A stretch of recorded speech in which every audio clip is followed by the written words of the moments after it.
Hola, ¿qué tal? Buenas tardes, espero que se encuentren muy bien el día de hoy.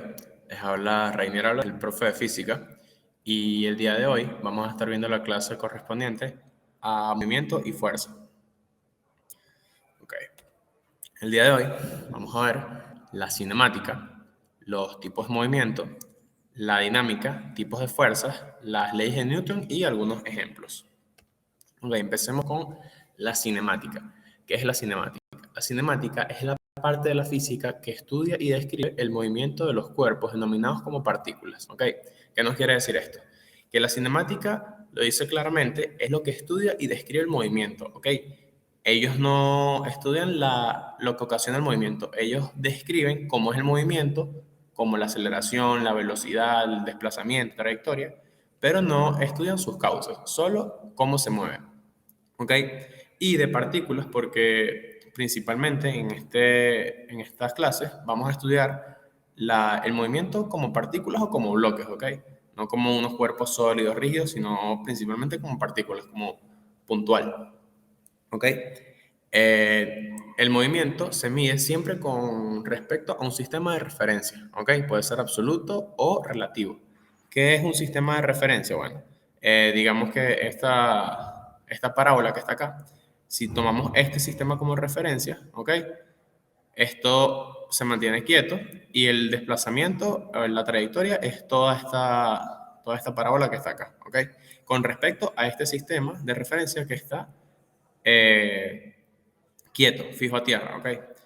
¿Qué quiere decir esto? Que los dos sistemas, hay sistemas absolutos, que es como el que les acabo de describir, que es cuando está fijo a tierra, o el relativo. Bueno, el absoluto, ya se los dije, fijo a tierra, que es el principal, digamos que referente con el movimiento, ¿ok? A pesar de que sabemos que la Tierra se mueve, gira alrededor del Sol, gira alrededor de su eje, para estos problemas y para las leyes de la física, se considera como absoluto la Tierra, ¿ok? Digamos que todo gira alrededor de nosotros, ¿ok?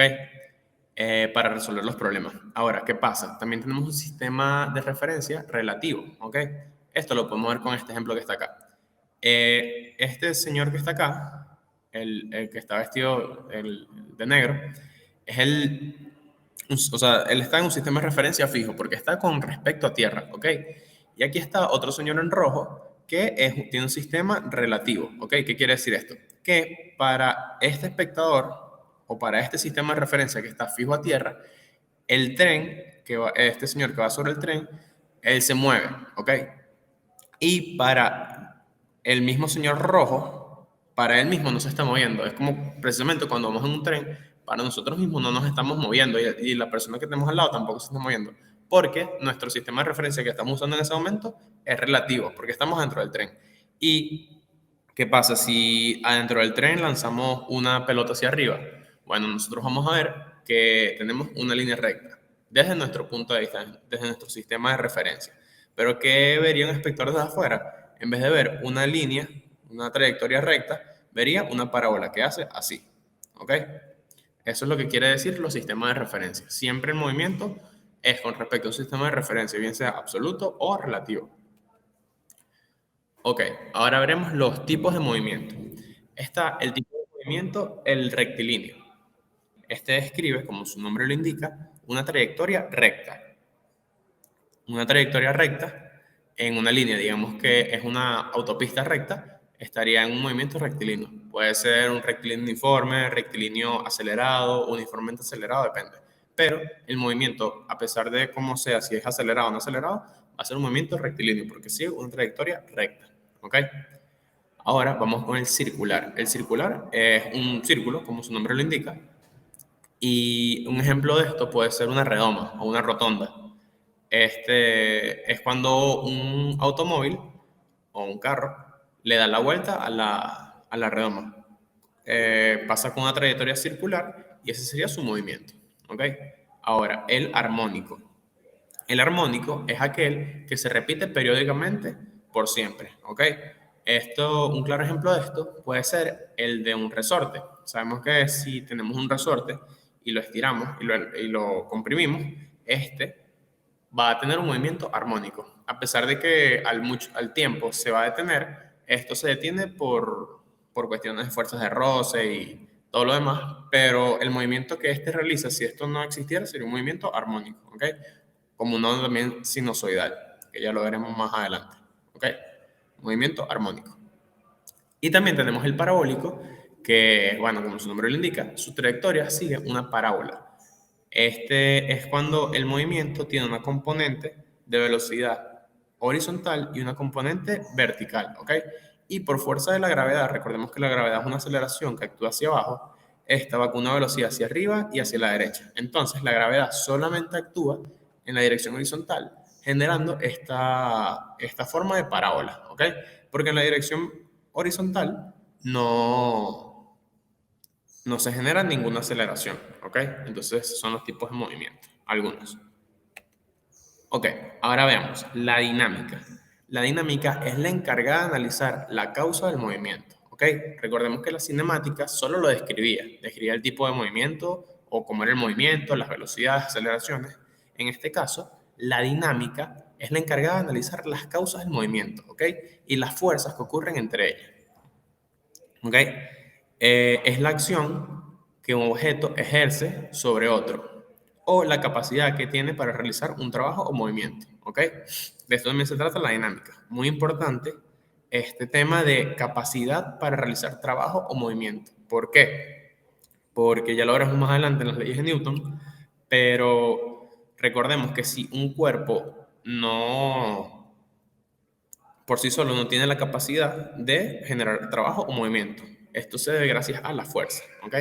La fuerza, lo más convencional que se utiliza es el sistema de unidades internacionales que se está denominado en Newton, ¿ok? Se denomina Newton la fuerza y que sus unidades primarias son kilogramos por metro sobre segundo. ¿Por qué? Porque la fuerza va a ser igual a la masa por la aceleración, ¿ok? Estas son las unidades de masa, kilogramos, y la aceleración son las de metros sobre segundos cuadrados, ¿ok? Y otra cosa importante que hay que analizar es que la fuerza es una magnitud vectorial, ¿ok? Es un vector, es una flechita, se representa como una flechita que tiene módulo, dirección y sentido, ¿ok? Muy importante esto porque no es lo mismo sumar dos vectores que dos escalares o dos números normales, ya que no es lo mismo sumar un vector así con otro así, a sumar dos perpendiculares a sumar dos paralelos, ¿ok? Es totalmente distinto. Entonces, por eso se dice que es una magnitud vectorial, ¿ok? Tiene su dirección y su sentido. Muy importante con eso. Ok. También estudiaremos los tipos de fuerza, ¿ok? Estos son algunos, no son todos, pero son los que más se utilizan y los que más utilizaremos en el curso. Está el peso, la normal, la tensión, la fricción y la elástica. Vamos un poco más a una de ellas. Ok, empecemos con el peso. El peso es la fuerza que atrae a los cuerpos hacia la Tierra. Ok, está definida por peso es igual a la masa por la gravedad. Ok, entonces, ¿qué nos quiere decir el peso? Que depende única y exclusivamente de la gravedad. Ok, o sea, dependiendo de la gravedad que se tenga, es el peso.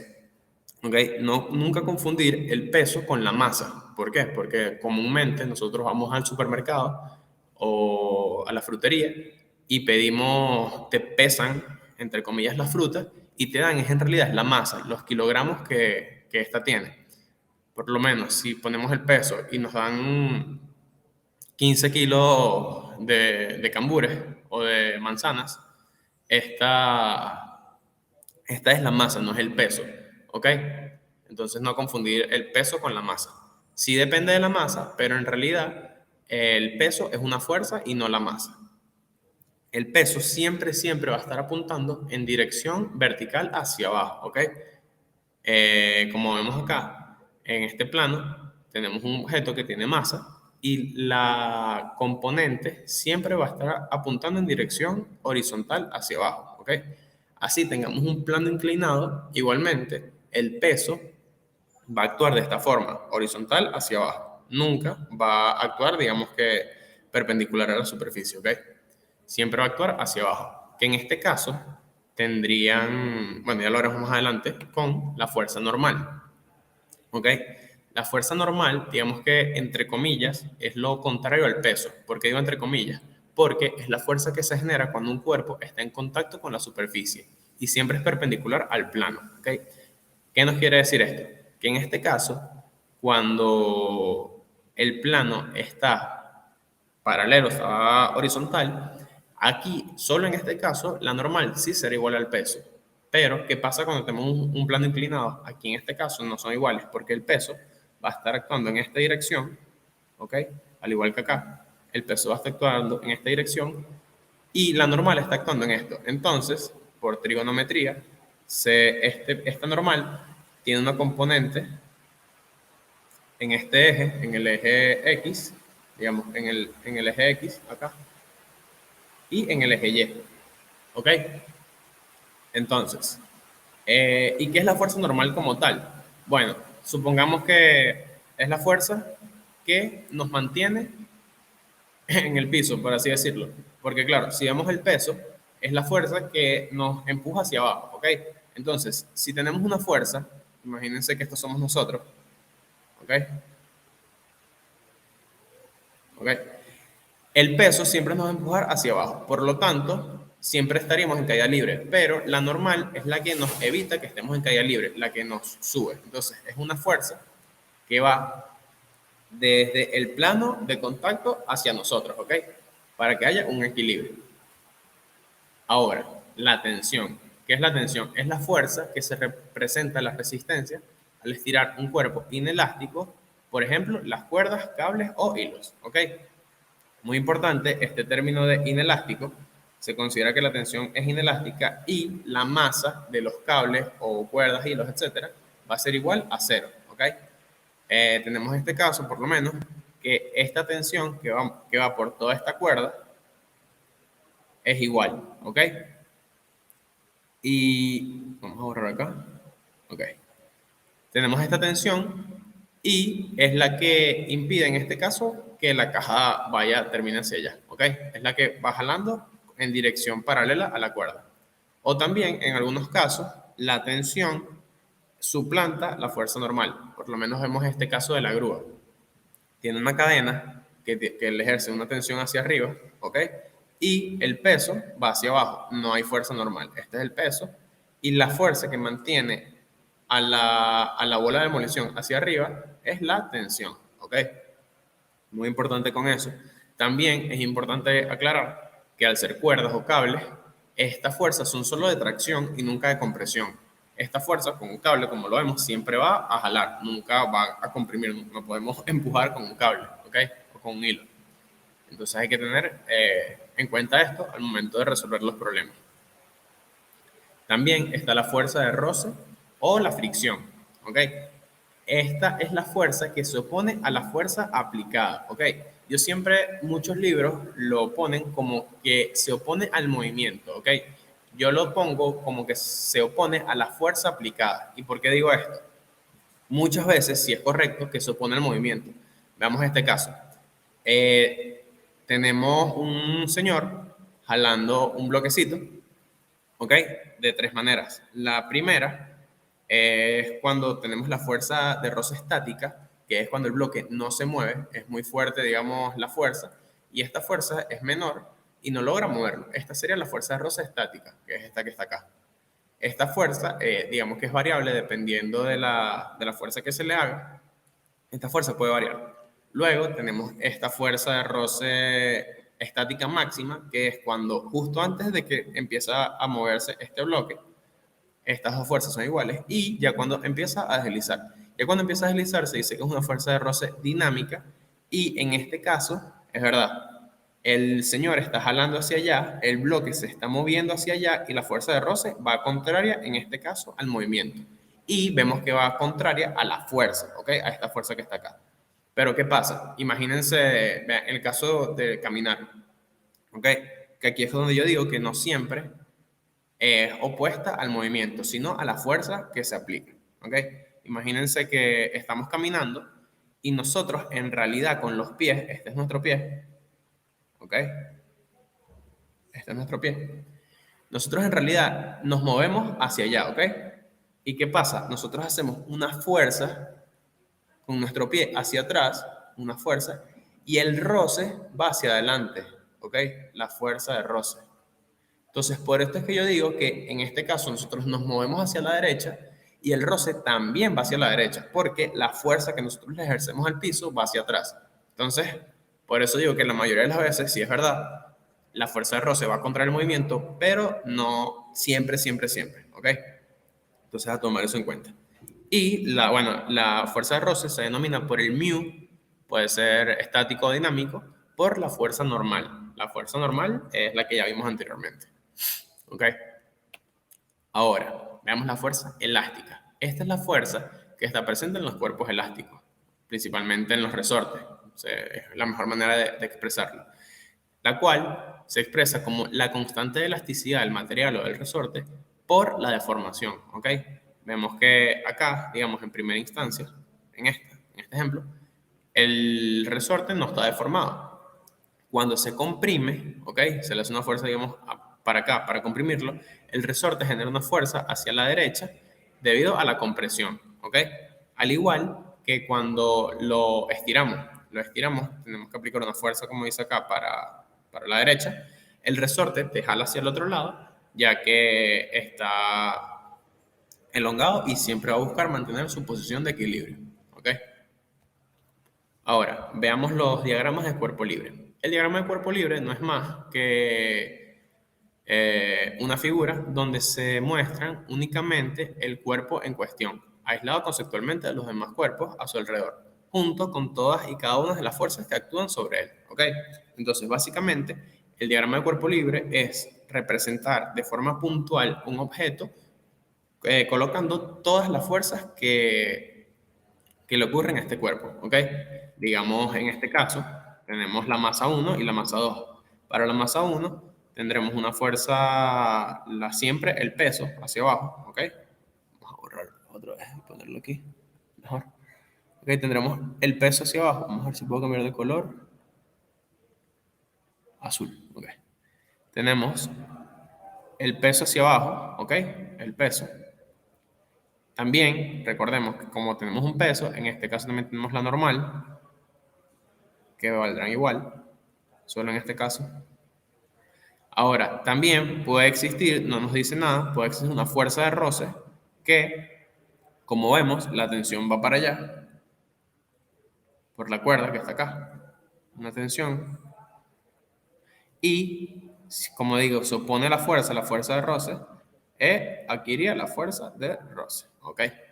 Y para esta simplemente tendríamos el peso, que va hacia abajo, este sería el peso 1 y este sería el peso 2 y la contrarresta la tensión, ¿ok? Tenemos que tener en cuenta que a pesar de que las componentes de la fuerza, en este caso, están en distintas direcciones, una está hacia la derecha, la tensión, y la otra está hacia arriba, el módulo de la tensión para ambos siempre será igual, ¿ok? Porque es la misma cuerda.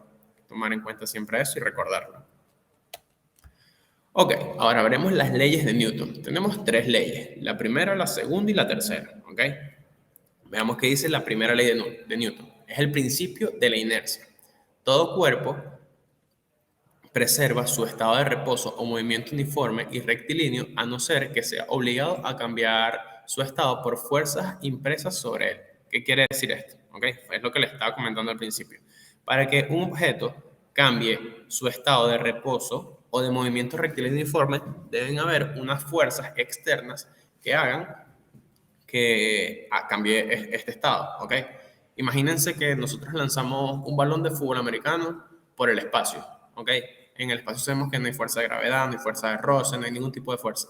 Este balón estará circulando siempre de la misma manera hasta que algo lo detenga, ¿ok? O lo haga cambiar su trayectoria o su estado de rectilíneo uniforme, ¿ok?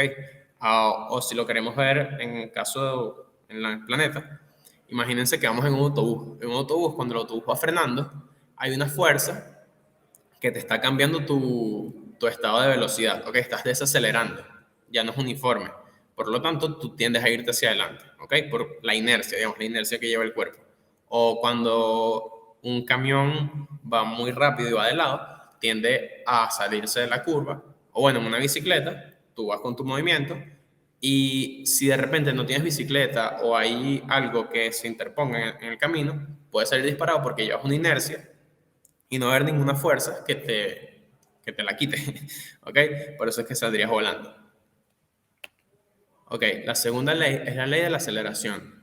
La aceleración de un objeto es directamente proporcional a la fuerza, que actúa sobre él e inversamente proporcional a la masa. ¿Ok? ¿Esto qué quiere decir? Como vemos acá, fuerza es igual a m por a. Mientras mayor aceleración o mayor masa se tenga, mayor va a ser la fuerza.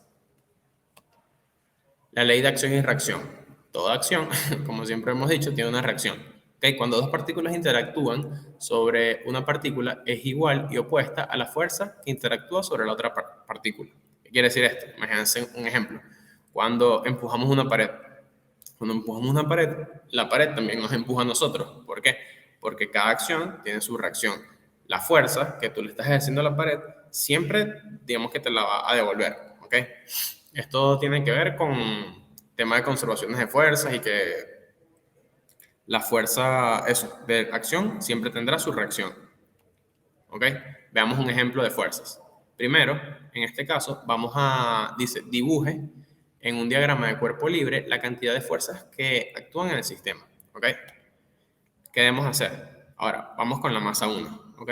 La masa 1, lo primero que debemos dibujar es el peso. ¿Ok? A pesar de que, recordemos, está en una componente inclinada, un plano inclinado, el peso siempre va hacia abajo. ¿Ok? Entonces sería el peso 1. ¿Ok? Como tenemos un peso, también tenemos una normal. La normal en este caso, recordemos que es perpendicular al plano, ¿ok? Dibujamos un plano aquí imaginario, tratemos de que sea igual. La normal iría en este sentido, ¿ok? La normal, 1. Ok. Ahora, ¿qué más?